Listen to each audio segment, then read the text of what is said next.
Okay, so this AICPA simulation on the far section, it tests your knowledge on share-based compensation and deferred taxes. This particular simulation is pretty straightforward if you are brushed up on those areas. But other than that, it's not too bad. Let's jump right in. The JRM Co. granted its employees 1 million shares of stock on January 1, year 1. On the grant date, the fair value of each share was $36. Okay, so they're giving out shares of stock, and right now at the grant date, $36 each. The shares cliff vest at the end of 3 years. Okay, so keep that in mind. No forfeitures expected. Management expects that all shares will vest because the staff performance indicates a successful 3-year period.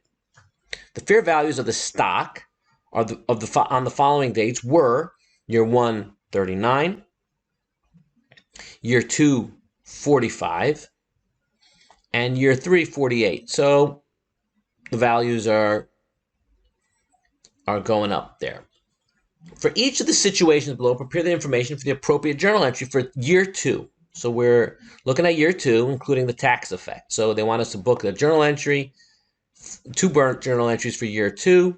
Each of the situations, prepare the appropriate journal entry, and column B and C would be the appropriate account, and D would be the amount, positive whole value.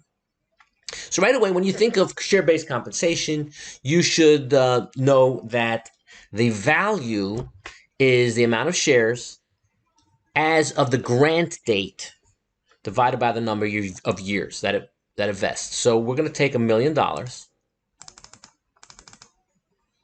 okay, as of the grant date, 36, divided by 3, because it's a 3-year vest. It's $12 million of expense every year, okay? So we know $12 million. Now, what's the debit and what's the credit? So the debit's going to be compensation cost or compensation expense. And the credit's going to be some form of equity,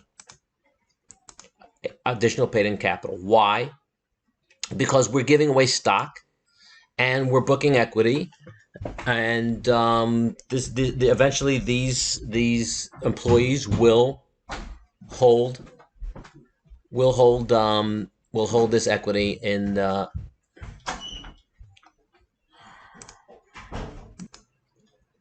so there's your first journal entry. Moving right along, prepare the journal entry to record the tax effect in year 2, assuming a 20% tax rate.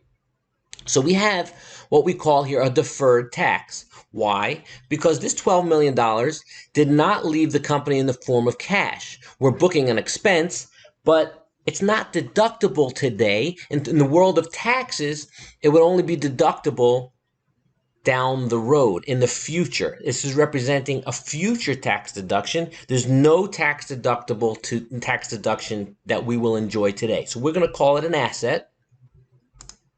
We're definitely going to debit the asset. And we're going to credit some form of benefit. That's a contra account. And the question is how much? So we have a $12 million expense. And the tax effect is at 20%. So we're going to times it by 20. And that brings us to $2.4 million. And there you go. That is your journal entry relating to the tax effect. Again, we cannot book a tax deduction right now today. So we have to, any tax deduction that's eventually going to happen and down the road in the future, we'll call it an asset, debit the asset, and we'll credit what's called as the benefit account. And that's pretty much it. So here we have compensation cost, share-based compensation, deferred taxes in this simulation. I hope it made it clearer. Thanks for listening. Have a great day.